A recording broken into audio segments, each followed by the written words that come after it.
For 9 years, the girl touched her ear. Every doctor said the same thing. Nothing we can do. Her dad spent millions, threatened experts, flew across 3 continents. They all shrugged. Then a black single mum in a grocery store spotted something no one else did, and what she pulled from that kid's ear will make you gasp.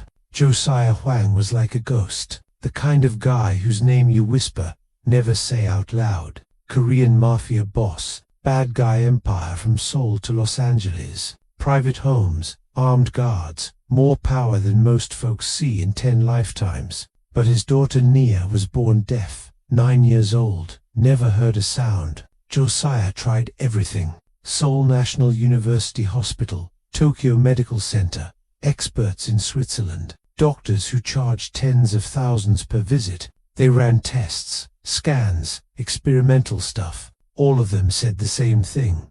Irreversible. Accept it. But Josiah couldn't accept it because Nia was all he had left. His wife died giving birth to that girl. So Josiah kept searching, kept spending, kept threatening anyone who said no. What he didn't know, the answer wasn't coming from an expert. It was coming from a stranger he'd never look at twice. A woman buying cereal in the same grocery store on a Saturday morning.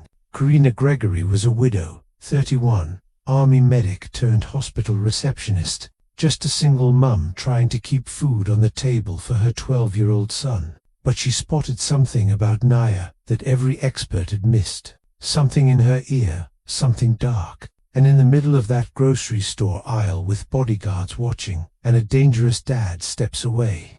She made a choice that would either save the girl's life or end her own. What happened next? I need you to see it for yourself. Before we continue, hit subscribe, like this video, and tell me in the comments where in the world you're watching from. I believe this story found you today for a reason. The one penthouse stretched across the top 3 floors of downtown Los Angeles's most exclusive tower. From the outside, it looked like power. Floor to ceiling, bulletproof windows, security cameras on every corner, guards stationed at every entrance. But inside, silence, not the peaceful kind, not the kind that feels like rest. This silence was heavy, suffocating, like something had died, and no one dared speak its name. Men in dark suits moved through the marble hallways without speaking.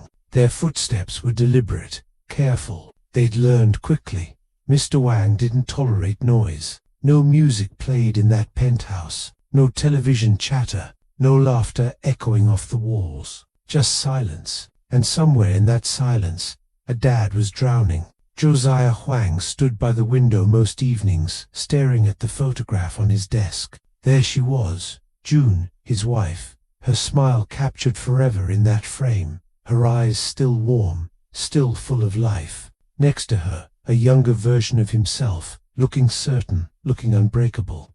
And between them, Nia, barely a month old in the photograph. Before Josiah understood that his daughter would never hear her mum's name, June died, then Nia was born. Hemorrhaging, the doctors called it. Too much blood, too little time. Josiah held her hand while the light faded from her eyes. She'd been trying to say something, her lips forming words in Korean, but no sound came out.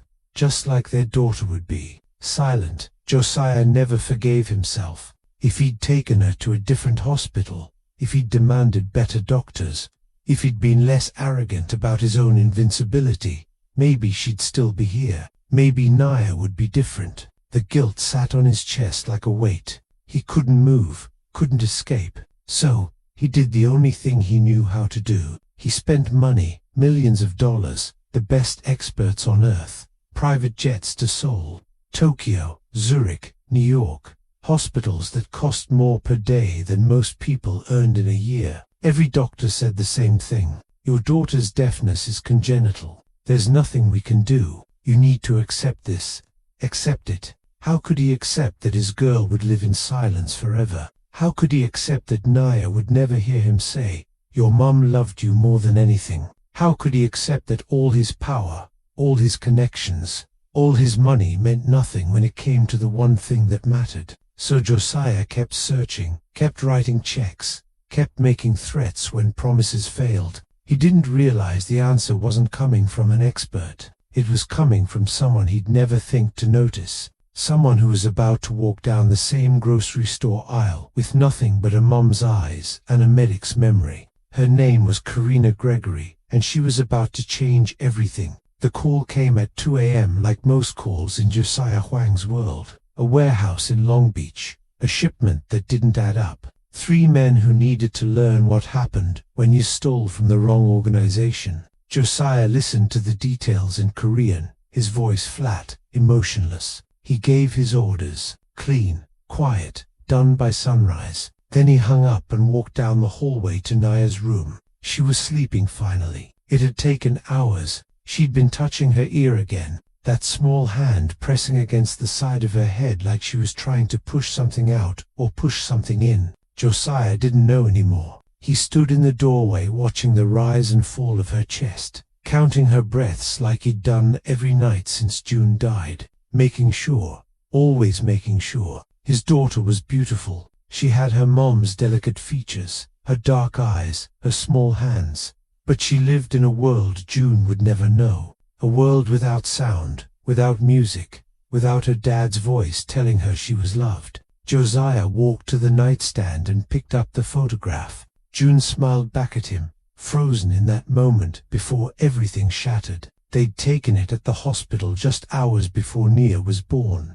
June's hand rested on her swollen belly. Her eyes were bright, full of hope, full of plans for a future that would never come. She'd chosen the name Nia. It meant purpose. She'd said their daughter would have purpose. She would be the good that came from Josiah's dark world, the light he didn't deserve, but would protect with everything he had. Then the hemorrhaging started. The doctors moved fast, but not fast enough. Josiah remembered the blood. So much blood. He remembered June's hand in his growing cold. He remembered her lips moving, forming Korean words he couldn't hear over the chaos. Saranghae, I love you. Nia, tell our daughter. And then nothing. Just the flat line and the doctor's voice saying, I'm sorry. We did everything we could. They hadn't done everything. They'd let her die. Let his wife bleed out while his daughter came into the world silent. 2 women, 1 dead, 1 deaf, both lost to him.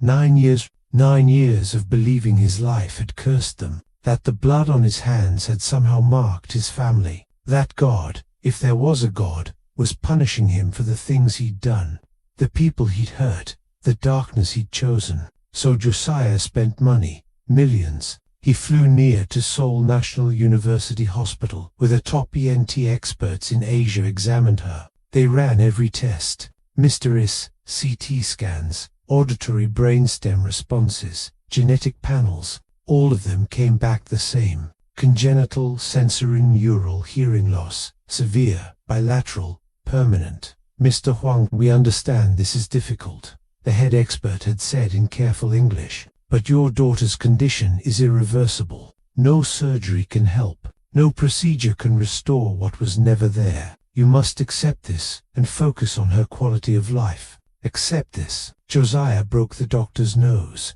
Security pulled him off before he could do worse. They'd banned him from the hospital. He didn't care. He went to Tokyo next. The Japanese experts were more cautious. They'd heard about Seoul. They examined Nia gently, speaking in soft tones she couldn't hear, and delivered the same verdict with deeper bows. We're very sorry.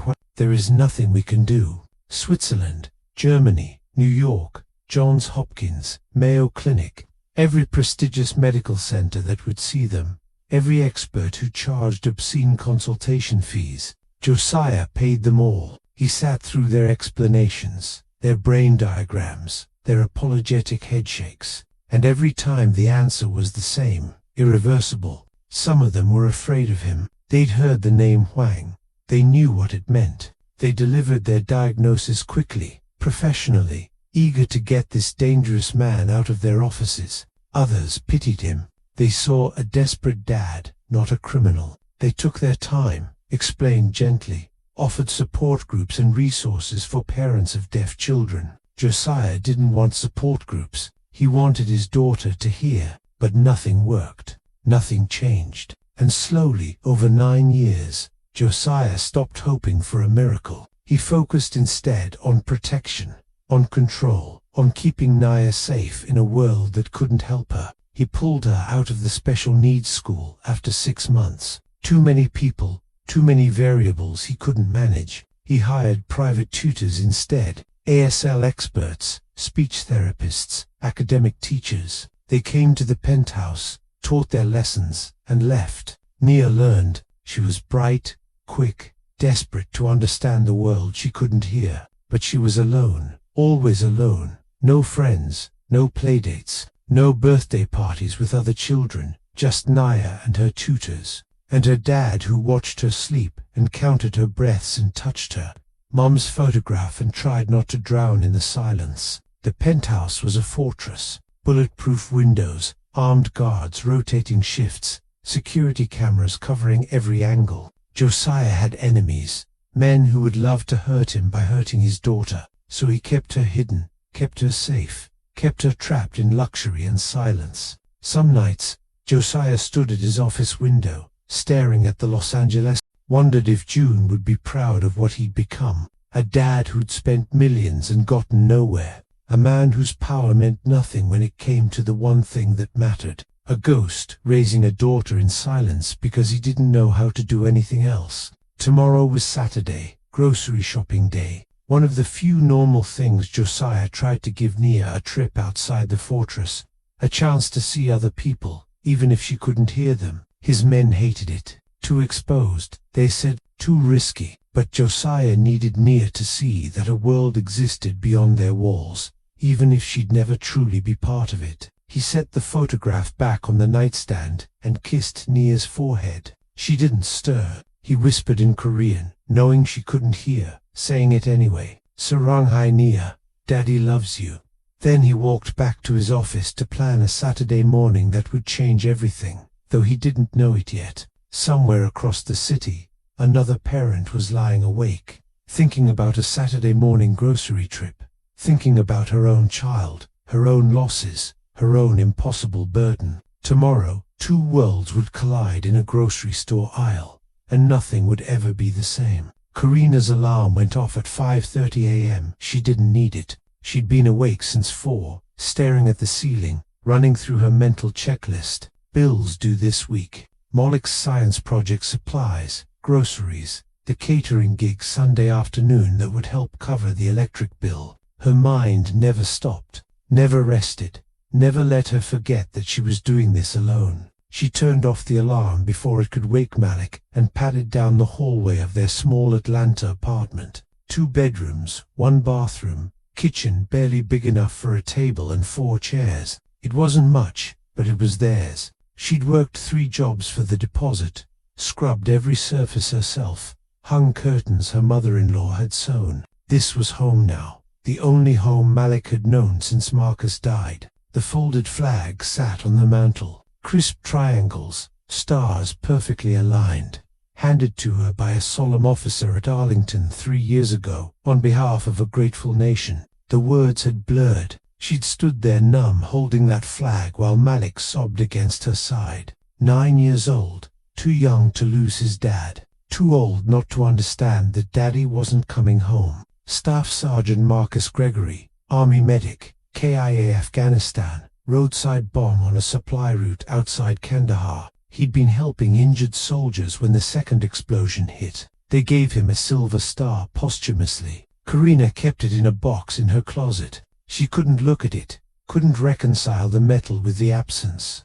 She made coffee, started breakfast, oatmeal with cinnamon, the way Marcus used to make it. Malik appeared at 6:15, right on schedule, still in his pajamas, eyes puffy from sleep. "Morning, baby," Karina said, pulling him into a hug. He was almost as tall as her now, 12 years old and growing too fast. She could see Marcus in him, the serious eyes, the careful way he moved through the world, the protectiveness that sat too heavy on shoulders, still learning to be strong. "Morning, Mom." He sat at the table, accepted the bowl she placed in front of him. "You were up early again, couldn't sleep." She poured coffee, leaned against the counter. "Big day groceries. Your science project. That catering job tomorrow I need to prep for." Malik nodded, stirring his oatmeal. "I can help with the catering." Chop vegetables or whatever. You have homework. I finished yesterday.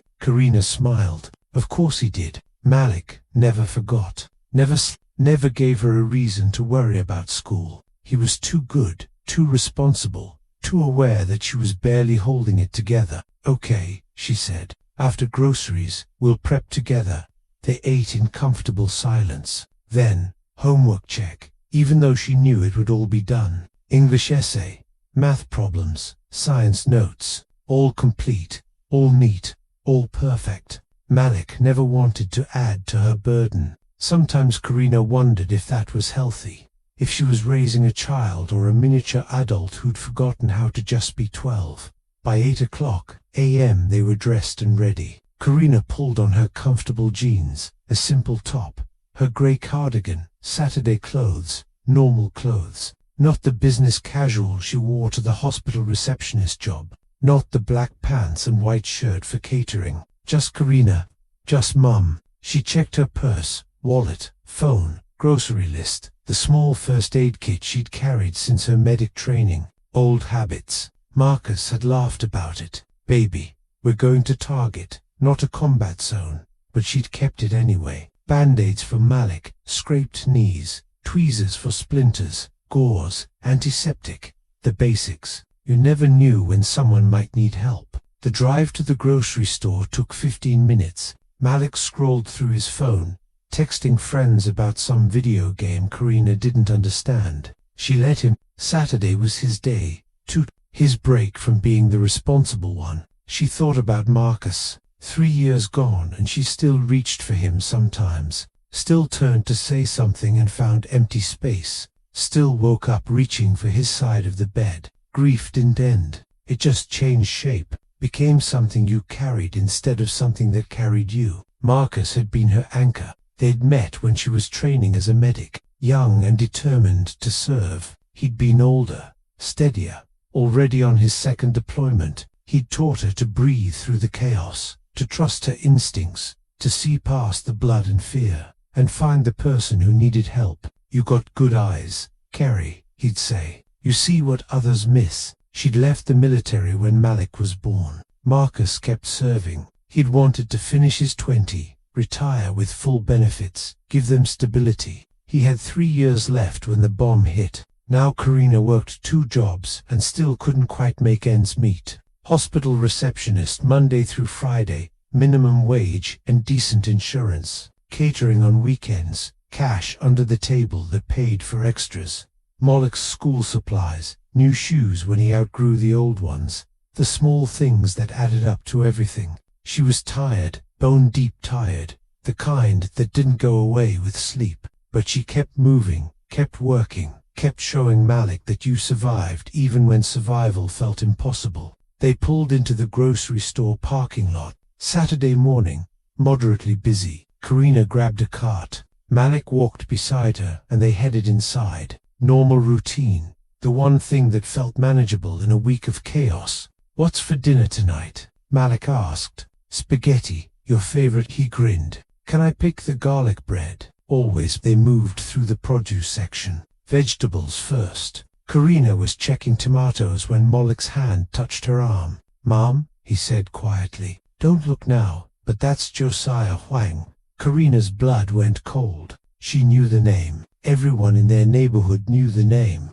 Korean Mafia boss. Dangerous man. The kind you avoided. Didn't speak to, definitely didn't make eye contact with. She looked anyway. Couldn't help it. He was in the cereal aisle. Expensive suit. Perfect hair, phone pressed to his ear, speaking rapid Korean, voice sharp with business. And next to him, a small girl, 9, maybe 10, long black hair, light blue dress, dark eyes that looked too old for her face. The girl was touching her ear, small hand pressed against the side of her head. And even from here, even across the aisle, Karina saw it. The wince, the pain, the silent suffering. Something familiar stirred in her memory. Something from years ago.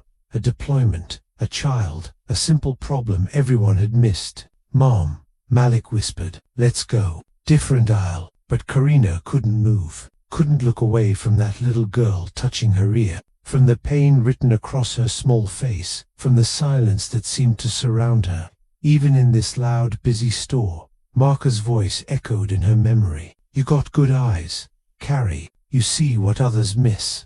And God help her, she was seeing something now. The grocery store hummed with Saturday morning energy. Fluorescent lights buzzed overhead, casting everything in that particular shade of artificial brightness that made fresh produce look plastic and tired people look worse. Music played through hidden speakers, some instrumental version of a song Karina vaguely recognized but couldn't name. Shopping carts rattled down aisles, price scanners beeped. A child somewhere was crying for candy his mum wouldn't buy.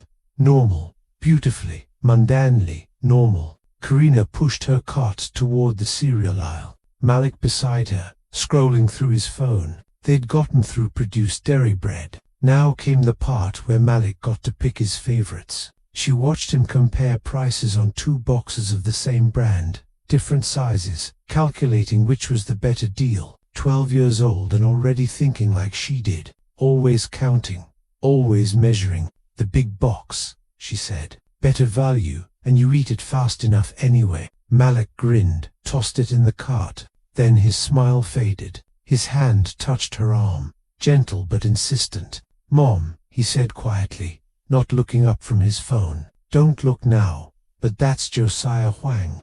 The name hit her chest like cold water. She'd heard it whispered in their neighborhood, seen it in news reports that never quite said what everyone knew. Korean Mafia. Dangerous. The kind of man you cross the street to avoid. But Karina looked anyway. She couldn't help it. He was 3 aisles over, visible through the gap in the shelving. Tall, impeccably dressed in a dark suit that probably cost more than her monthly rent. Hair perfect, face sharp, controlled, phone pressed to his ear, speaking rapid Korean. His voice carrying the edge of command that made people step aside. And they did. Other shoppers gave him space without seeming to notice they were doing it. 2 men in suits flanked him at a distance. Bodyguards trying to look casual, failing spectacularly, too alert, too watchful, too aware of exits and angles, and everyone in the store. But Karina barely noticed the men, her focus locked on the child. A girl, 9, maybe 10 years old, long black hair falling past her shoulders. Light blue dress, simple and expensive, small frame, delicate features. She stood beside the dangerous man holding a shopping basket that looked too big for her hands, not looking at anything, not reaching for products, just standing, waiting, silent, and touching her ear. The gesture was subtle, small hand pressed against the right side of her head just briefly, then away, then back again, like she couldn't help it. Like something was wrong and she was trying to fix it, or stop it, or understand it. Karina's breath caught. She knew that gesture, had seen it before. The way the girl winced, just slightly. The way her face tightened with discomfort. She couldn't voice Mom. Malik's voice was urgent now. We should go different aisle. He's bad news. I know who he is, Karina murmured. But she didn't move, couldn't move. Her medic brain was already working. Already cataloging symptoms, already seeing past the expensive dress and a dangerous dad to the child who was suffering. The girl turned slightly, adjusting her basket, and for a moment their eyes met across the aisle. Dark eyes, old eyes, eyes that had learned to stay quiet and not ask for help, eyes that expected nothing from strangers. But there was pain there too, clear and sharp and getting worse. Karina's chest tightened. That look, she'd seen it on too many faces, in too many field hospitals, on children who'd learned that crying didn't bring help, only more pain. The man's phone rang again. He answered immediately, switching to English now, his voice sharp. I don't care what time it is in Seoul. Handle it. A pause, then wake him up. This can't wait. His attention shifted completely to the call. He turned away from his daughter, pacing toward the end cap display. Voice dropping to that dangerous quiet that meant someone was about to have a very bad day. The bodyguard stayed alert but relaxed slightly. Just a grocery store, just shopping. Nothing to worry about here. Naya stood alone, still touching her ear. Then her hand dropped, and she clutched the basket tighter, her small face crumpling for just a second before she controlled it, smoothed it, went back to that careful blankness. But Karina had seen the pain break through, had seen the way the girl's fingers trembled. "Mum," Malik said again, more urgently. "Please, let's just go." But Karina was already moving, not toward them, not directly, just closer, pretending to shop, reaching for a box of pasta she didn't need, studying the label like it mattered, positioning herself where she could see better. The girl tilted her head, adjusting the basket on her other arm. And there, in the store's harsh lighting, Karina saw it. Inside the girl's ear canal, something dark, dense, visible even from here because of how the light hit it, how the angle lined up perfectly. A mass blocking, pressing. Recognition slammed through Karina like a physical blow. Her hands went cold, her breath stopped. "Oh my God," she whispered. "I've seen this before. Afghanistan, 6 years ago. A local child brought to their base, deaf, the parents desperate, begging for help, and Sergeant Thames, the senior medic, examining the boy with patient hands and finding what no one else had bothered to look for. "Mom," Malik's voice was scared now. "What's wrong?" But Karina couldn't answer. Her mind was racing through possibilities, through training, through memory. That wasn't genetic deafness. That wasn't irreversible. That was blockage. Simple, treatable blockage that had probably been there for years, growing, pressing, stealing sound from a child who'd never heard her dad's voice, and no one had noticed, or if they had, they hadn't cared enough to look closer. The man finished his call, turned back toward his daughter. His face softened slightly when he looked at her, some of that dangerous edge falling away. He touched her head gently, said something Karina couldn't hear. The girl didn't respond. Couldn't respond, just nodded, understanding somehow without sound. They started moving toward checkout, bodyguards falling into formation around them. Karina stood frozen, pasta box still in her hand, mind screaming at her to do something, say something, tell him what she'd seen. But he was Josiah Huang, criminal, dangerous, a man who broke doctors' noses and threatened experts. A man whose bodyguards carried guns under their expensive suits. A man who would see a black woman approaching his daughter and think threat, not help. And she had Malik to think about. Malik, who'd already lost his dad, who couldn't lose his mum, too. "Let's go," Malik said, tugging her sleeve. "Mom, please." Karina looked at her son, saw fear in his eyes, fear for her. Fear of the dangerous man and what might happen if she did what every instinct was screaming at her to do. She looked back at the girl, saw her clutching her ear again, face tight with pain. She'd learned to hide, and Karina made a choice, the wrong choice, the safe choice. She put the pasta back on the shelf and turned toward a different aisle. But she couldn't leave. Her feet wouldn't move down the aisle, wouldn't carry her away from that child. Karina stood there, hand on the cart, Malik beside her, waiting, and her mind dragged her backward through time, to a place she tried not to remember too often. Afghanistan, 6 years ago, forward operating base, Shank-Logar province. She'd been 25, 3 months into her deployment, still learning to sleep through mortar fire, still learning that the human body could bleed in ways that textbooks never quite captured. The family had come at sunrise. A farmer, his wife, their son, maybe 8 years old, skinny eyes, too big for his face. They'd walked through a combat zone to reach the base, carrying the boy between them because he couldn't understand their shouts to run when the shooting started. Deaf, born that way, the dad said through the interpreter. The village had no doctors, no medicine, no help, just prayers that didn't work, and a boy growing up in silence while war roared round him. Karina had been cleaning medical supplies when they brought him to the aid station. Sergeant Thames had examined him, patient and thorough. While the parents watched with that particular brand of desperate hope, Karina had learned to recognize the hope that said they had already been disappointed 1,000 times, but couldn't stop trying. Tem had tilted the boy's head toward the light, looked into his ear with a scope, gone very still. "Kerry," he'd said, "come here. You need to see this." She looked, seeing the massive blockage. Years of suramin build-up so dense, it looked like wet stone completely occluding the ear canal. The other ear was nearly as bad. How did no one notice this? She'd asked. Because no one looked, Tang said. They heard deaf and assumed it was permanent, genetic, No one bothered to check for the simple explanation. He'd extracted it right there, carefully, gently, using irrigation and tools that seemed too big for such small ears. The boy had held perfectly still, trusting or terrified, or both. And when the blockage came free, when Tang cleaned the canal and stepped back, the boy's eyes had gone wide. He'd heard the tent flap moving in the wind, heard voices, heard his mum crying. He'd touched his ears like they were brand new, like he'd never known ears could do this. And then he'd started laughing and crying, and signing frantically to his parents who'd fallen to their knees thanking Allah, and the American doctor, and anyone else who might be listening. Sometimes the answer is simple. Tang had told Karina later, cleaning his instruments. We just have to look past the obvious diagnosis, past what we assume. We have to see the person, not the condition. Karina had never forgotten that. Never forgotten the way that boy's face had transformed. Never forgotten that deafness wasn't always what it seemed. And now, standing in a grocery store in Atlanta, she was looking at the same thing.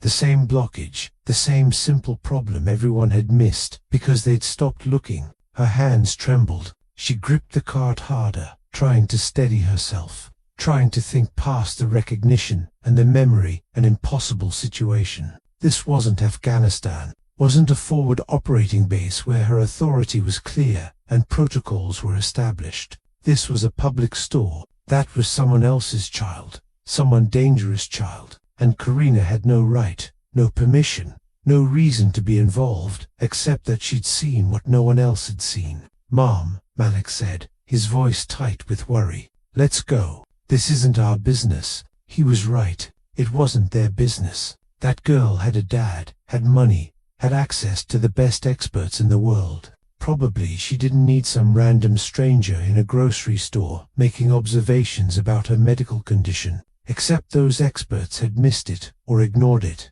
and that child was suffering.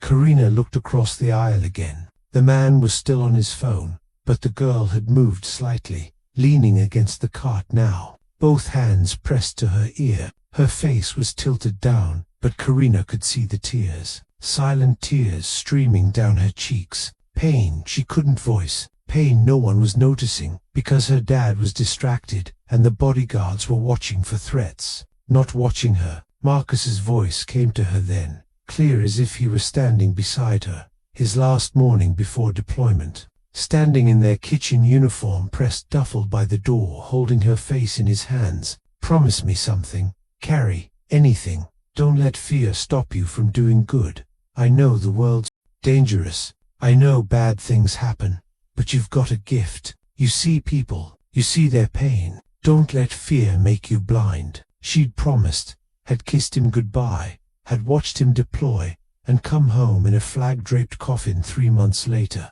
Don't let fear stop you from doing good. But this was different. This wasn't a battlefield. This was a man who could have her killed. This was a situation where help could be mistaken for threat. This was Malik standing beside her, waiting, trusting that she'd make the smart choice, the safe choice. Karina closed her eyes, whispered under her breath, "Marcus, if you can hear me, I need courage now. I need to know what to do." When she opened her eyes, the girl was looking at her again, direct eye contact across the aisle, and in that moment, Karina saw everything: the pain, the loneliness, the resignation, the expectation that no one would help because no one ever had. She saw Malik at 9 years old, clutching that folded flag, sobbing that he wanted his daddy back. She saw the Afghan boy laughing and crying when he heard his mom's voice for the first time. She saw Marcus's face. Don't let fear stop you. Her decision crystallized. "Malik," she said quietly, "stay close to me. Don't leave my side no matter what happens." "Mom, what are you?" But Karina was already moving, not toward checkout, not toward safety, toward the girl who needed help, and the dangerous man who terrified her, and the choice that might cost her everything. It happened fast. 1 second Naya was leaning against the cart, tears sliding down her cheeks. The next, she doubled over, both hands clutching her ear. Her mouth opening in what should have been a scream, but came out as nothing. Silent agony, silent desperation, her small body folding in on itself like she could make the pain smaller by making herself smaller. Karina's heart stopped. Josiah was still on the phone, pacing toward the end cap, his back partially to his daughter. "I don't pay you to tell me what you can't do," he was saying in English, his voice sharp enough to cut. "I pay you to solve problems, so solve it or I'll find someone who can." The bodyguards had relaxed even more. One was checking his phone, scrolling through messages. The other was watching the store entrance, tracking everyone who came and went. Neither was watching the girl collapsing against the shopping cart. No one was watching her. Karina's mind went into overdrive. Risk assessment, the thing they drilled into her during training. Evaluate the situation, weigh the costs, make the smart call.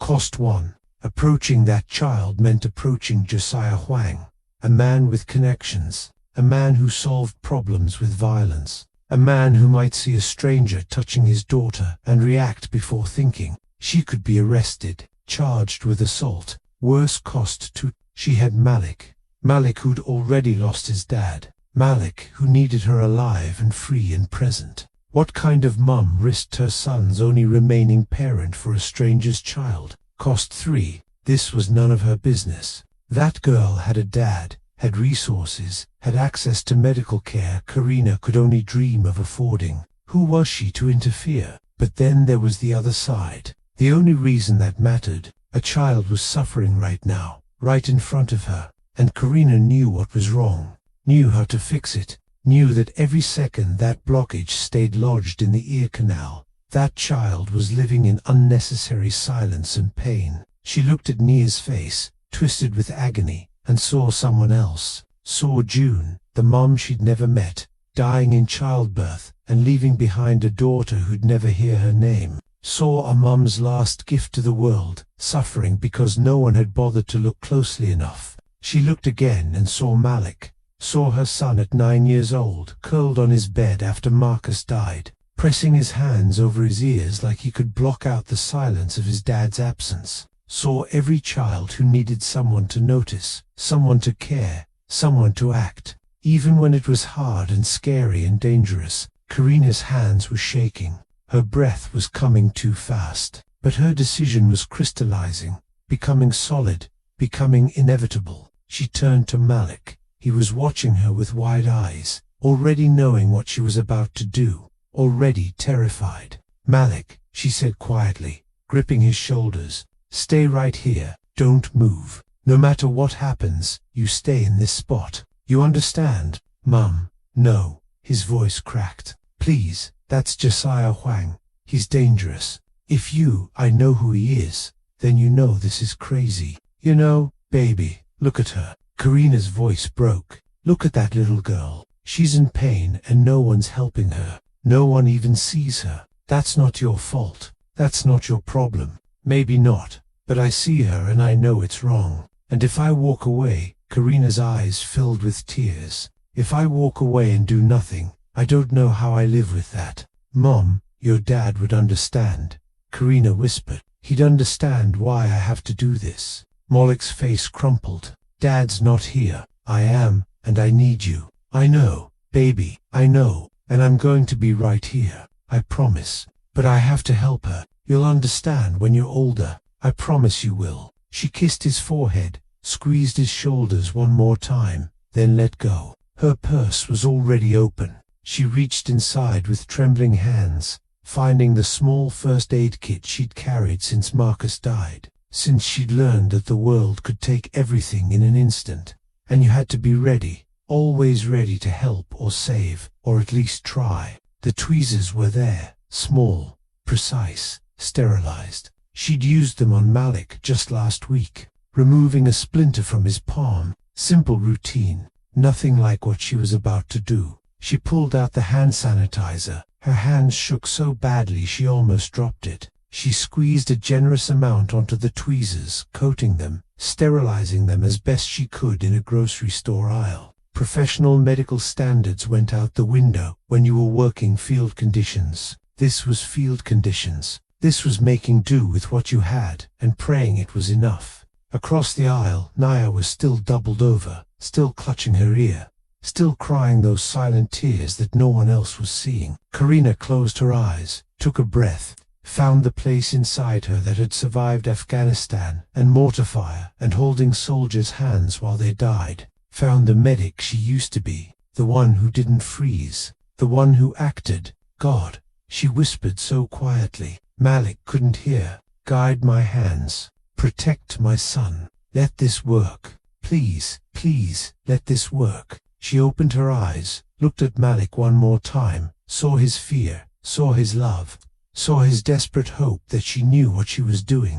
Then she stepped forward, tweezers in hand, heart hammering, mind clear, toward the suffering child, toward the dangerous dad, toward the moment that would either save a life or destroy her own. Right here, this is the moment everything changes. If you've made it this far, you need to see what happens next. Hit subscribe and that notification bell, because what Karina is about to do in the next 60 seconds, it's going to leave you breathless. Stay with me. Karina's legs felt like water, but she kept moving. 3 steps, 5, crossing the invisible boundary between safe observation and dangerous action. The store's music played overhead, some cheerful instrumental that felt obscene against what she was about to do. Naya was still bent over the cart, both hands pressed to her ear now, small body trembling. Close up, Karina could see how young she really was. 9, maybe, small for her age,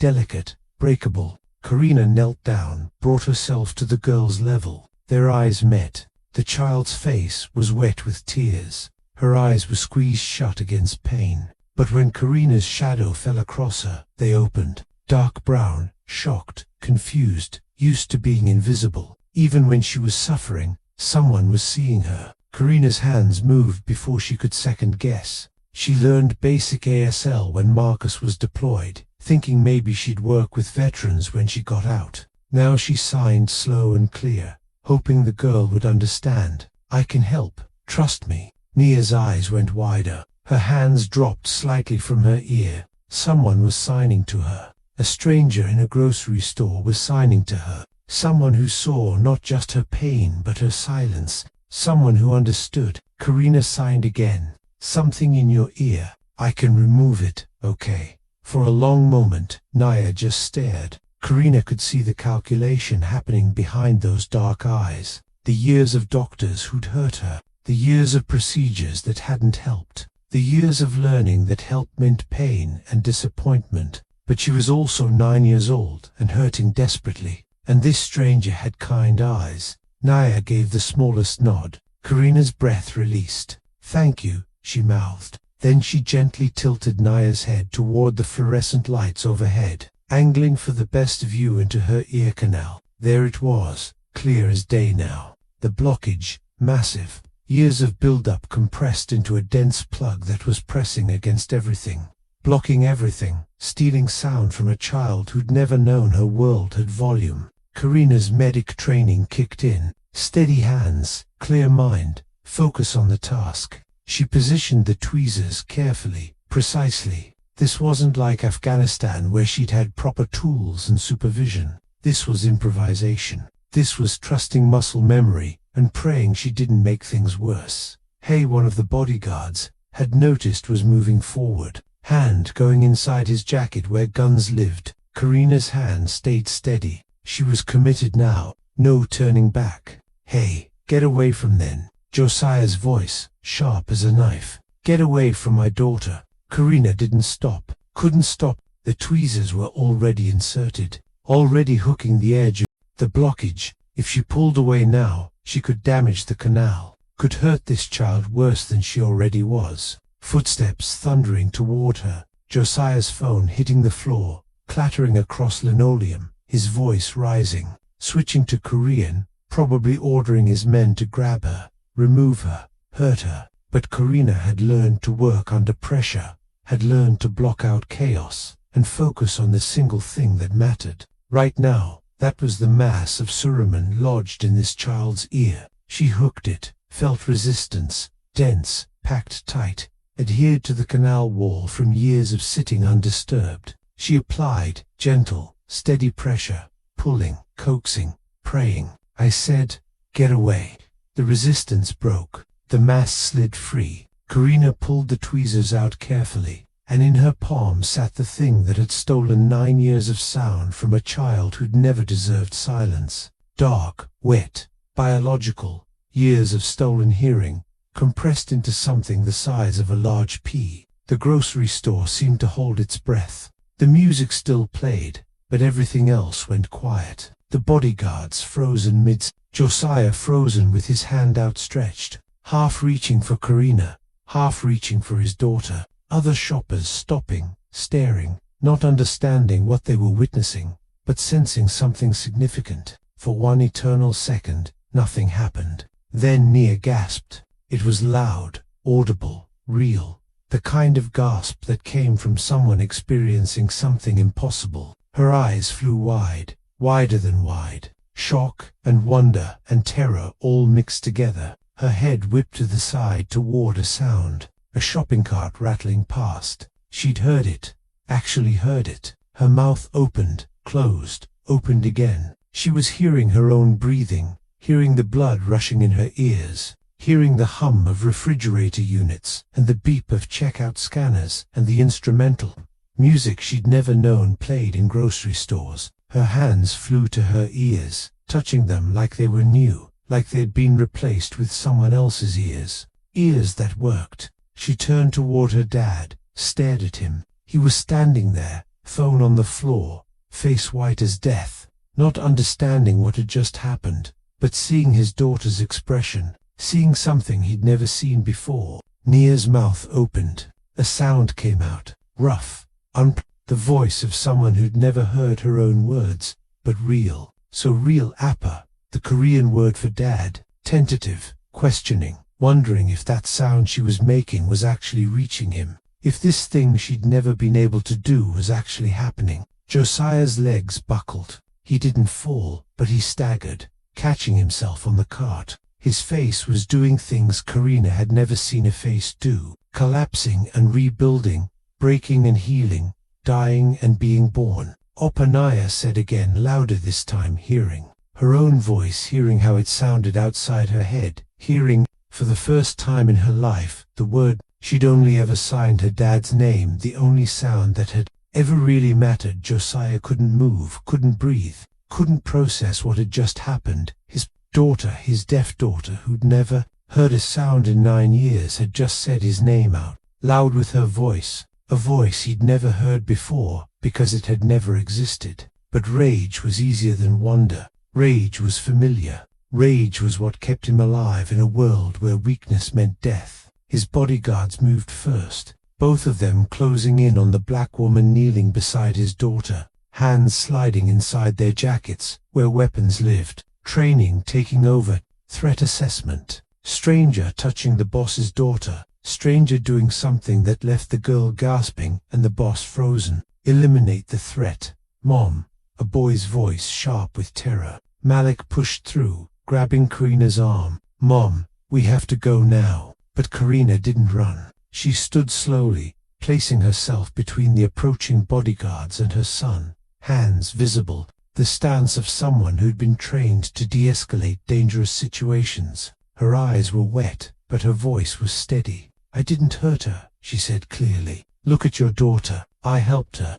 Around them, the grocery store had erupted into chaos. Shoppers backing away, pulling out phones, recording. The store manager was on his phone, voice urgent. Yes, 911.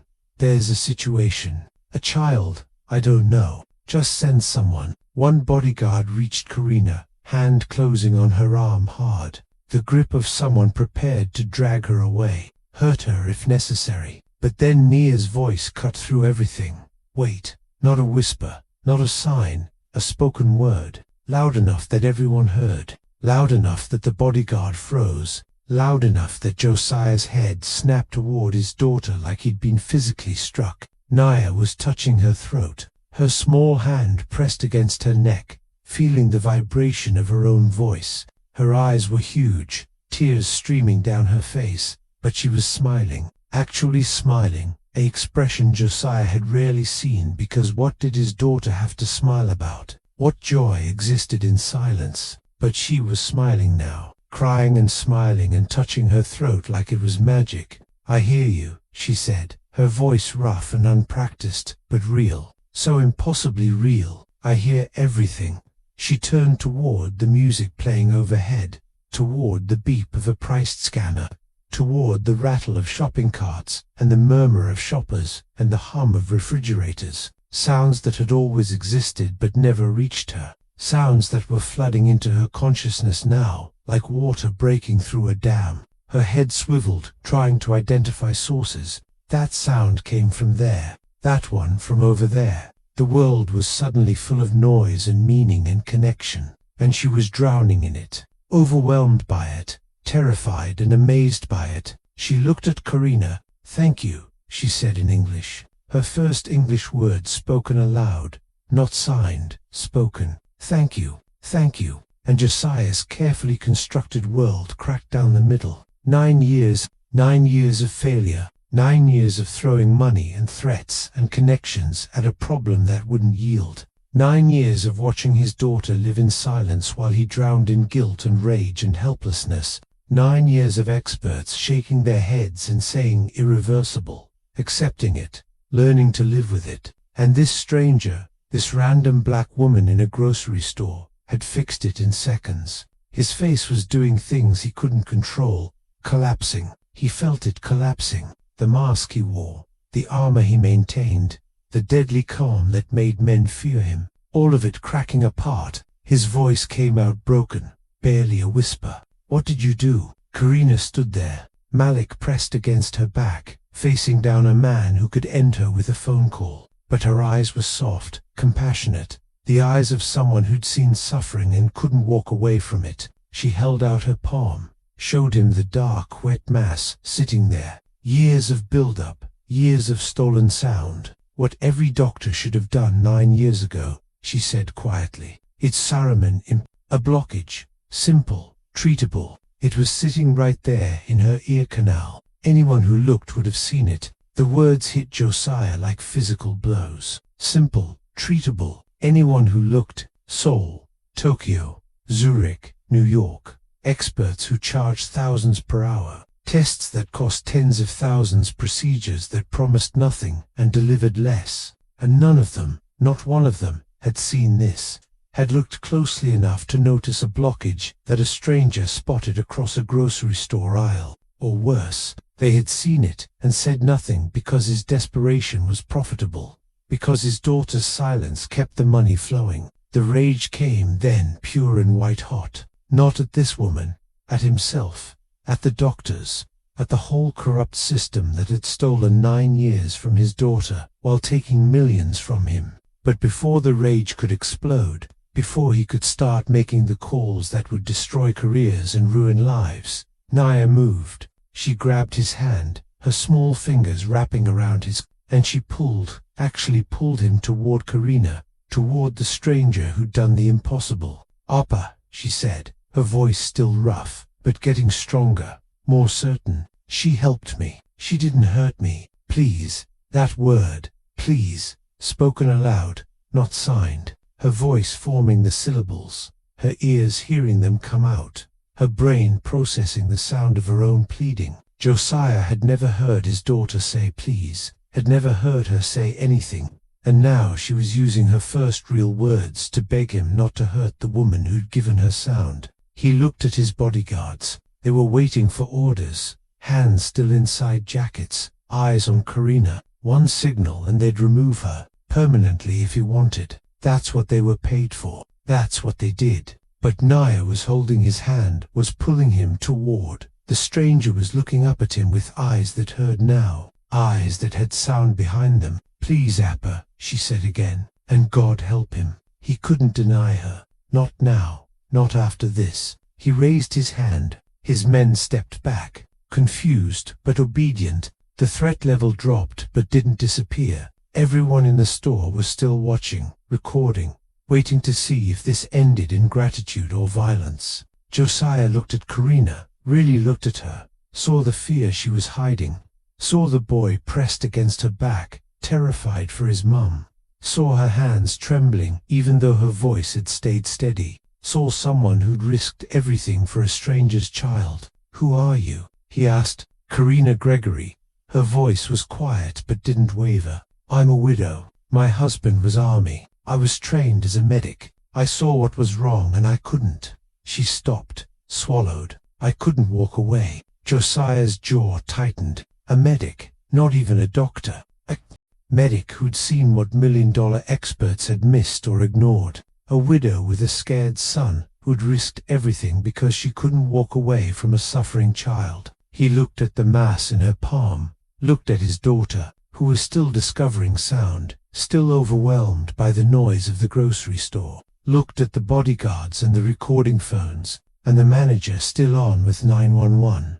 This situation was impossible, uncontrolled, dangerous. Every instinct told him to shut it down, take his daughter, and leave. Make this woman sign NDAs backed by threats that would ensure she never spoke of this. Return to his fortress in his silence and his carefully controlled world. But Naya was hearing. For the first time in 9 years, his daughter was hearing, and this woman, this stranger had given that to her. Josiah made a decision that went against every survival instinct he'd honed over decades in the criminal world. "Hospital," he said. "Now. My car. You're coming with us." It wasn't a request, but it also wasn't a threat. It was something else. Something Josiah didn't have words for because he'd never felt it before. It was gratitude mixed with confusion, mixed with rage at himself, mixed with desperate need to understand what had just happened, to have doctors confirm what his eyes were telling him, that his daughter could hear. That 9 years of silence had ended in a grocery store aisle because a stranger decided to care. Karina looked at her son. Malik was shaking his head, mouthing, "No, no, no." Getting in a car with Josiah Huang was suicide. Everyone knew that. But Naya reached out, took Karina's hand. "Please," she said again, that word she just learned to speak, "come with us." And Karina, because she was who she was, because she'd already crossed every line and broken every rule of self-preservation, nodded. "Okay," she said, "we'll come." Malik made a sound between a sob and a laugh. "Mom, this is insane." "I know, baby," Karina whispered, "but we're in it now." The car was a Mercedes, black, bulletproof, probably worth more than every vehicle Karina had ever owned combined. She sat in the back with Malik pressed against her side. Naya, on her other side, still clutching her hand like a lifeline. Josiah was in the front passenger seat, phone to his ear, speaking rapid Korean, giving orders, making arrangements. The driver, another bodyguard, drove with the kind of aggressive efficiency that suggested he'd done high-speed escapes before. This was surreal, terrifying, necessary. Karina's heart hadn't stopped racing since they'd left the grocery store. She'd walked out between two bodyguards, her son gripping her hand, following a Mafia boss to his car. The store manager had tried to stop them. "Ma'am, the police are coming. You should wait." But Josiah had looked at him with those deadly eyes, and the manager had stepped back. Just step back and let them leave, because that's what people did when Josiah Huang told them to. Now they were speeding towards Cedar Sinai, the hospital Josiah had called ahead to, clearing space, demanding their best ENT expert, making it clear that money was no object, and delays would not be tolerated. Nia was still discovering sound. She kept making small noises, hums, clicks, whispers, just to hear them, just to feel them vibrate in her throat and reach her ears. She'd laugh, then cry, then laugh again, overwhelmed, overjoyed, processing 9 years of silence being replaced by noise in the span of minutes. "What's that sound?" she kept asking in Korean, then trying again in English, pointing at the engine. At the radio Josiah had turned on low. At the wind rushing past the windows, everything was new, everything was wonder. Malik leaned close to Karina's ear. "Mom," he whispered, "what have you done?" I don't know, she whispered back. But there's no going back now. If he hurts you, he won't. She squeezed Moloch's hand. Look at his daughter. He won't hurt the person who gave her hearing. You don't know that. He's dangerous, Mom. I know, baby. I know, but we're okay. We're going to be okay. She wished she believed it. The hospital was ready when they arrived. Doctors waiting. A private examination room already prepared. Josiah carried Nia inside. She still wouldn't let go of Karina's hand, so Karina walked with them, Malik refusing to leave her side. The bodyguards formed a perimeter. This was the most visible Josiah. Huang had been in years in a public hospital with witnesses, with a stranger who'd seen him vulnerable. It was unprecedented and terrifying, and somehow moving forward. Anyway, Dr. Park met them in the examination room. Korean-American, late 50s, the kind of exhausted competence that came from decades of emergency medicine. He took one look at the situation. Dangerous man, crying child, nervous black woman with her son, and his expression went carefully neutral. Mr. Huang, he said in English, what's the emergency? My daughter can hear, Josiah said flatly. She was deaf. Now she can hear. I need to know how. I need to know why. I need to know everything. Dr. Park's eyebrows rose. I'll need to examine her. Do it. The examination took 20 minutes. Dr. Park was thorough, gentle, professional. He looked in Nia's ears with an otoscope, tested her hearing with tuning forks, whispers, snaps, checked the other ear, also impacted but less severely, examined the Saraman plug Karina had handed him, sealed now in a specimen bag. His face went pale. Mr. Huang, he said carefully, can we speak privately? No. Whatever you have to say it here. Dr. Park glanced at Karina, at Malik, at the bodyguards. This is a family matter. Say it. The doctor took a breath, pulled up his tablet, started typing, accessing files. Mr. Huang, I need to see Nia's previous medical records. With your permission. Josiah's jaw clenched. You have it. More typing. Then Dr. Park's face went from pale to gray. He stared at the screen like it had betrayed him. His hands started shaking. What? Josiah's voice was deadly quiet. What is it? Dr. Park turned the tablet round, showed him a medical note from 5 years ago. Cedars Sinai, a routine checkup. The notation was circled in red by the doctor's own hand. Significant Saraman impaction observed in right ear canal. Recommend extraction procedure. Priority moderate. Patient presents with conductive hearing loss, secondary to obstruction. Below it, a follow-up note from 2 weeks later. Spoke with patient's dad regarding extraction procedure. Dad prefers to continue with ongoing experimental treatments. Through experts in Seoul. Will continue current protocol and monitor. No extraction performed. Josiah stared at the screen. Karina watched his face do terrible things. Watched understanding dawn. Watched rage and grief and disbelief collide. I never saw this, he whispered. They never told me. Mr. Huang, Dr. Park started. They never told me. Josiah's voice rose cracked. 5 years ago. 5 years. They knew. They saw it, and they said nothing.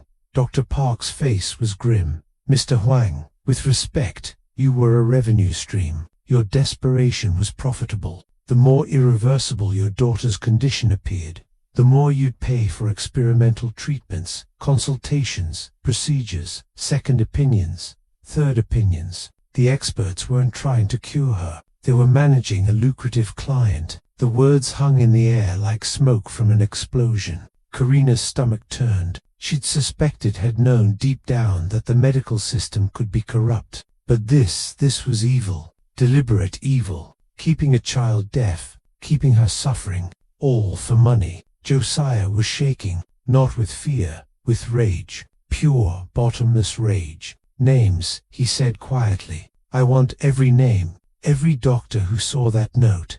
Every expert who examined her. Everyone who knew and said nothing. Mr. Huang, I can't names. The word exploded out of him. You will give me names, or I will burn this hospital to the ground.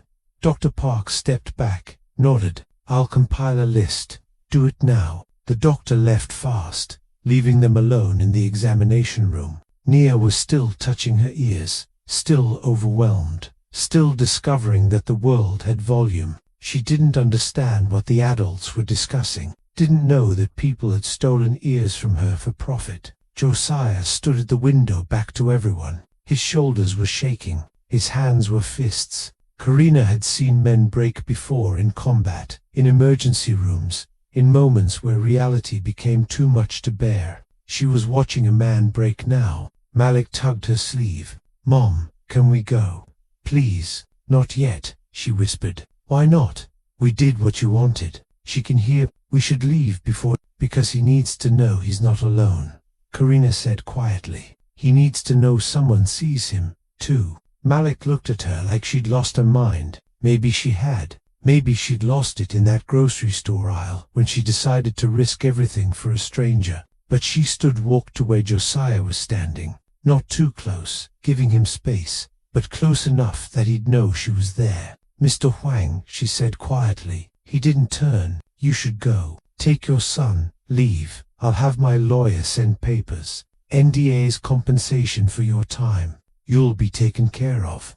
Just go. I don't want your money. Everyone wants money. Not for this." Karina's voice was soft. "I didn't do this for payment. I did it because your daughter was suffering and I could help." Josiah finally turned. His face was wet. Tears he hadn't bothered to hide or wipe away. A man who'd built an empire on being feared. Crying in front of a stranger. "They stole 9 years from her," he whispered. 9 years of her life, of her hearing, of sound and music, and my voice telling her I love her. They stole it for money. I know. I'll destroy them. Every single one. I know that, too." They stared at each other. Crime lord and widow. Power and compassion. Two people destroyed by loss and rebuilt by desperatolo for their children. "My wife died giving birth to Naya," Josiah said. "I thought God was punishing me for the things I'd done. The blood on my hands. I thought he took my wife and cursed my daughter because of who I am." Karina's eyes filled with tears. "My husband died in Afghanistan 3 years ago. I thought God had abandoned us, left me alone to raise our son. I stopped believing he heard my prayers." They stood there, two broken people, two surviving parents, sharing losses too heavy to carry alone. "I didn't abandon you," Karina said softly. "In that grocery store, I could have walked away, but I didn't.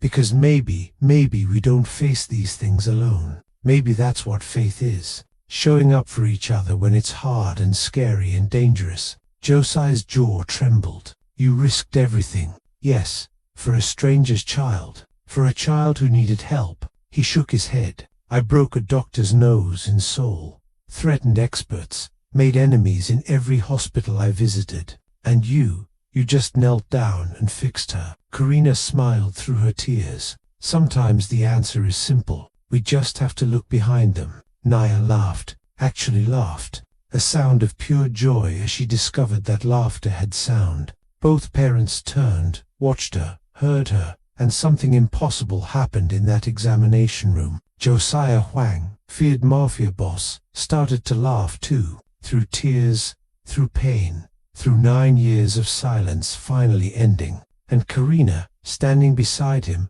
holding her son's hand, laughed with him. 2 hours later, Karina sat in the hospital waiting room with Malik curled against her side, half asleep from adrenaline crash. The bodyguards had backed off, standing at the far end of the hallway instead of looming directly over them. Dr. Park had admitted Nia for overnight observation, standard protocol for sudden hearing restoration. He'd explained they wanted to monitor for complications, do more thorough testing, make sure the other ear was properly cleaned. Karina should have left, should have taken Malik home, away from this impossible situation, back to their small apartment and their normal life. But Naya had asked her to stay, had signed it, and spoken it, both her rough voice saying, "Please, stay," while her hands formed the familiar signs, and Karina, who'd already made every wrong decision when it came to self-preservation, had stayed. She heard footsteps, looked up. Josiah Huang was walking toward her, alone, no bodyguards flanking him, no phone pressed to his ear, No armor of authority and threat.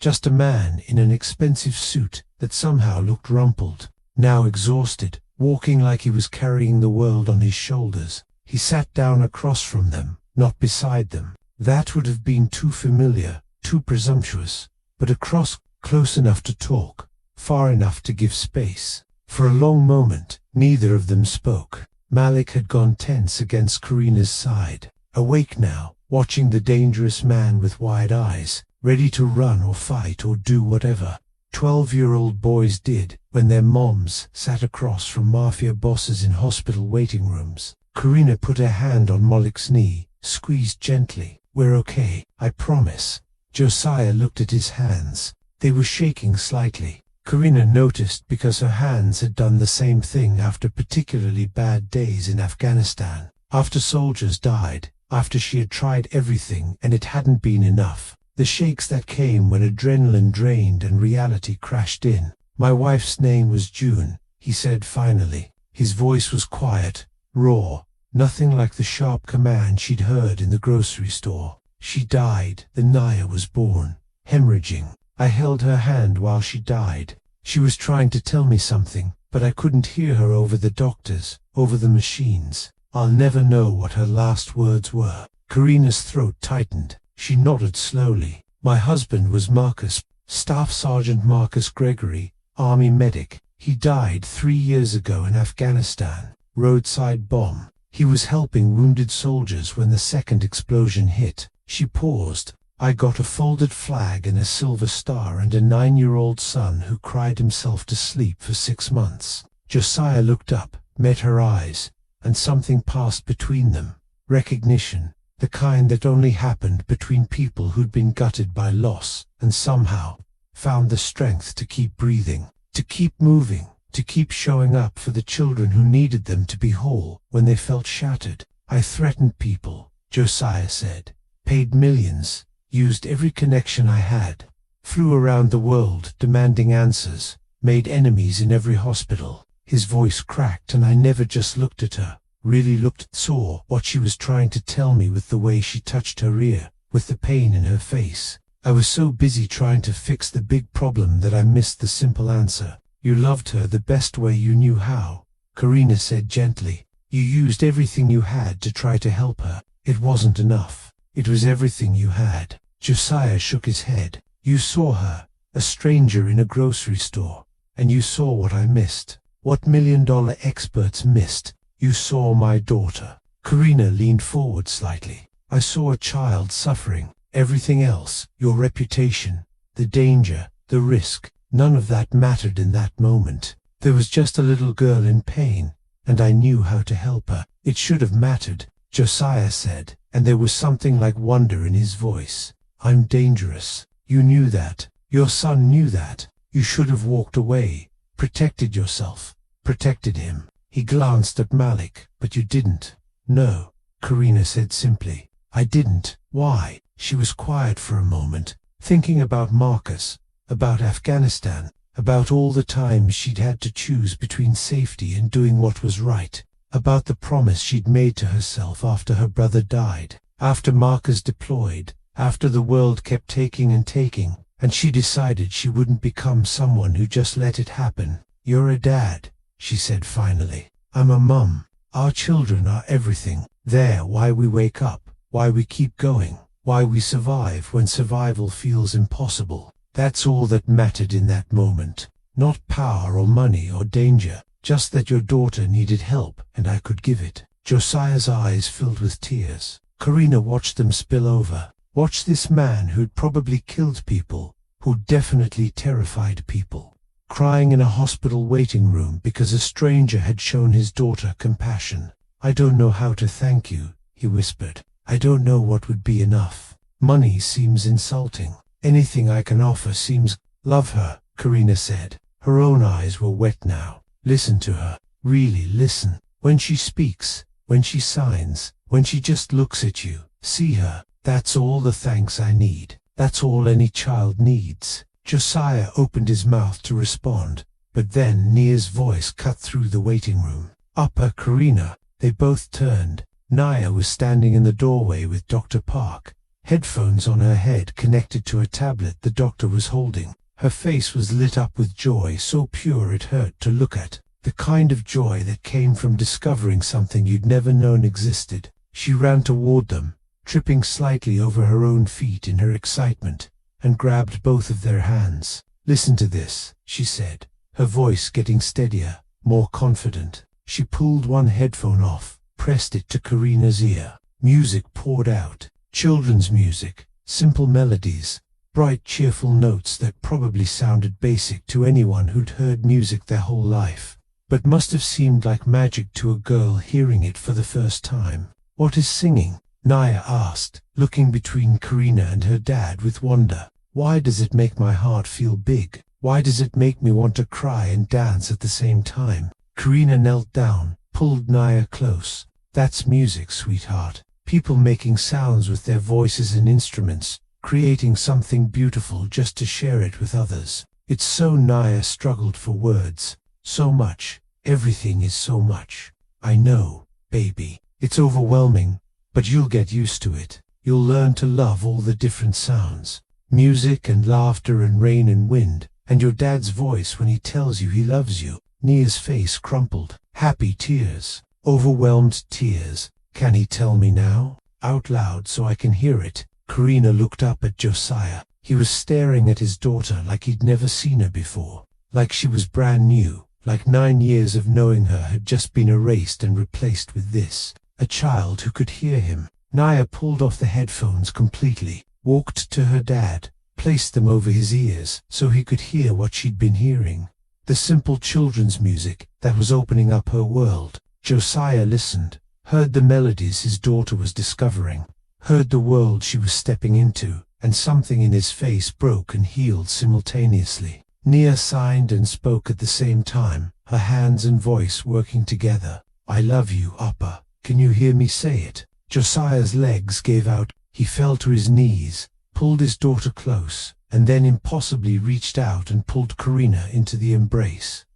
3 people who'd been strangers hours ago, holding each other in a hospital waiting room while a 12-year-old boy watched, and a doctor smiled, and bodyguards pretended not to see their boss crying. "I hear you, Nia," Josiah whispered against his daughter's hair, using the Korean diminutive for the first time, knowing she could actually hear it. Finally, I hear you. And I hear you," Naya said, wonder still in her voice. "Your voice is deep and sad, but also warm." Josiah laughed through his tears. "Yes, that's what dads sound like."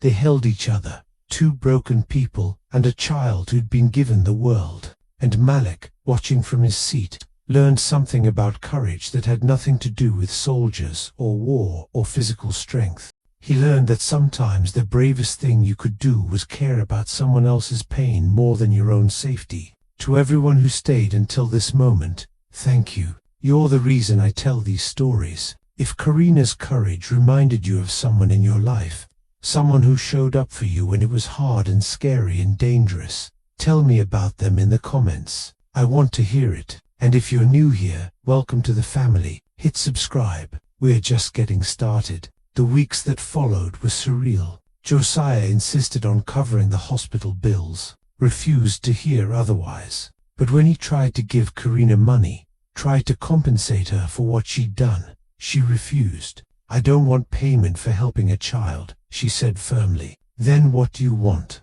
She'd hesitated. Then, quietly, "I was training to be a nurse before Marcus died. Had to drop out when the bills started piling up.